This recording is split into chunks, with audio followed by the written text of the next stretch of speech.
As palavras escorrem como líquidos, lubrificando passagens ressentidas. É com essas palavras que a psiquiatra e psicanalista Mara Fager se apresenta nas redes sociais.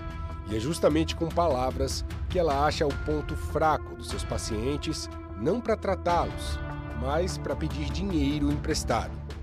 Eu fui ficando com confusão mental. Minhas primas chegaram para mim e disseram: o que está havendo? Tem alguma coisa errada. Aí foi que eu falei: bom, a Mara me pediu dinheiro e está em cima de mim. Em 2014, essa mulher, que não quis se identificar, procurou a doutora Mara Fager para tratar uma compulsão por compras.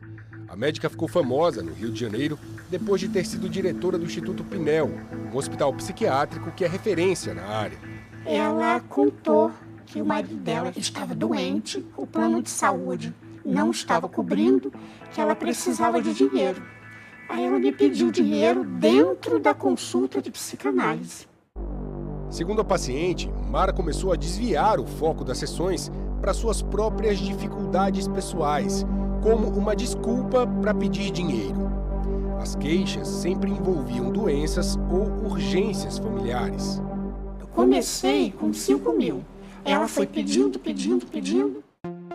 A paciente chegou a fazer empréstimos no banco.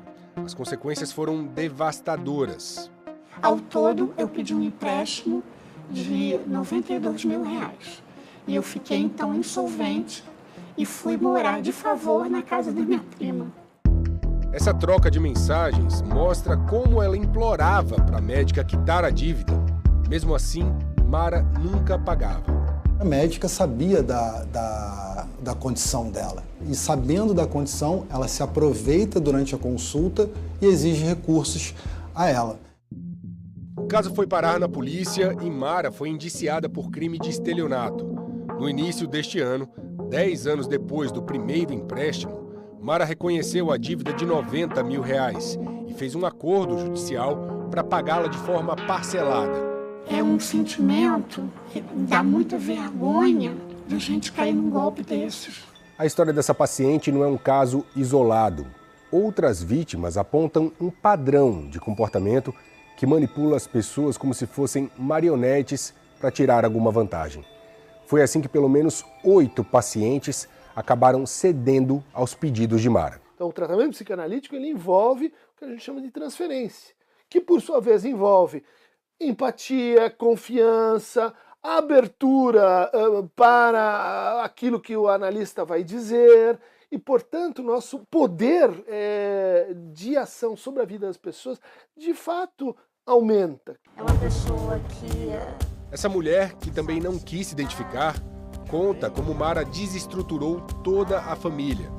A psiquiatra era médica da mãe dela, na época com 78 anos. Começou a tratar a minha mãe em casa. E nessa época ela começou um relacionamento amoroso com a minha irmã. E a partir daí ela começou a pedir dinheiro inicialmente para minha mãe e depois, já sem a minha mãe ter conhecimento, começou a pegar dinheiro via a minha irmã, manipulando a minha irmã. Ela conta que Mara usou a desculpa da morte de um suposto marido para pedir dinheiro emprestado. A história era: o marido, muito rico, havia falecido e ele tinha um dinheiro preso no exterior e precisava pagar advogados e impostos e etc, etc. Ela não tinha esse dinheiro. Minha irmã estava emprestando esse dinheiro para ela, que nunca recebeu de volta. Um aluno deve emprestar dinheiro para um professor? Um paciente deve emprestar dinheiro para um médico? Um funcionário deve emprestar dinheiro para o chefe?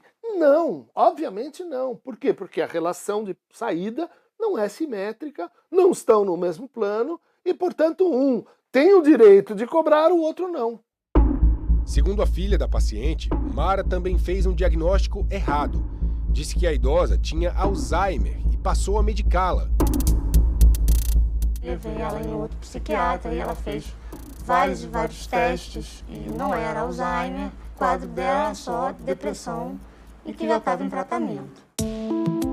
A relação de 3 anos entre Mara e a filha da sua paciente terminou com um enorme prejuízo para a família. Foi em torno de R$800 mil na época, mais ou menos. Em 2017, a justiça determinou que Mara Fagê pagasse R$950 mil para a família da vítima. Mas até agora, a dívida não foi paga porque a justiça não consegue localizar bens em nome dela que possam ser penhorados. As denúncias levaram o Conselho Regional de Medicina do Rio de Janeiro a cassar o registro de Mara Fagê em 2021. Mesmo cassada, Mara continua atendendo pacientes em seu consultório no Leblon, bairro Nobre do Rio de Janeiro. Só que agora ela se apresenta apenas como psicanalista, uma profissão que não exige diploma médico. Laren procurou Mara em 2023, achando que ela ainda era psiquiatra. Estava passando por uma crise no casamento e conta que Mara mentia o tempo todo sobre a origem dela. Ela falou também que o pai dela era um imigrante francês que produzia vinhos e que veio para o Brasil. Então, essa foi outra mentira que eu descobri, que a família dela inteira é de Bagé, do interior, situação humilde, e que ela precisava dessa história para engrandecer a origem dela de alguma forma. Foi então que Laren descobriu que Mara teve o registro de médica cassado. Ela, que estudava jornalismo na época, ficou tão revoltada que decidiu investigar o passado da psiquiatra. Fez 38 entrevistas com pacientes, familiares e pessoas ligadas a Mara Fagê. O resultado da investigação de Laren virou o seu trabalho de formatura em jornalismo. Ela pode convencer qualquer pessoa daquilo que ela quer, como se as pessoas fossem marionetes. A jornalista também acusa Mara de ter emitido um recibo de serviços médicos pelo tratamento dela e do marido e carimbá-lo com o seu CRM, mesmo depois de ter o registro cassado. Segundo o CREMERGE, uma pessoa com registro cassado não pode exercer a medicina no país, não pode se apresentar como médica e nem prestar nenhum tipo de serviço da área médica. Se assim fizer, configura-se como exercício ilegal da profissão, tratando-se de um ato criminoso.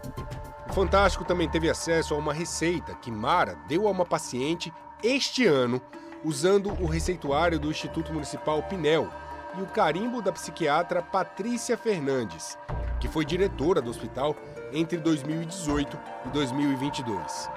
Em nota, a doutora Patrícia disse que até então desconhecia o envolvimento do seu nome em receitas e que não reconhece como sendo suas a letra e a assinatura.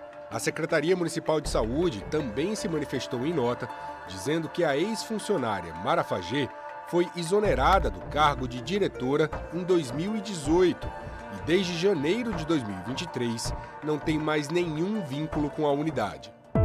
O advogado de Mara Fagê disse que as acusações contra ela são totalmente levianas e carecem de qualquer respaldo fático ou jurídico, que ela jamais atuou como médica sem ter o registro e que não tem qualquer condenação por estelionato. A defesa disse também que Mara, oportunamente, terá o seu CRM restabelecido em ação judicial que será proposta. A gente não pode deixar uma pessoa dessas ficar impune. Tem uma frase, né, que diz que para o mal prevalecer, basta o bem não fazer nada. Então, a gente precisa denunciar.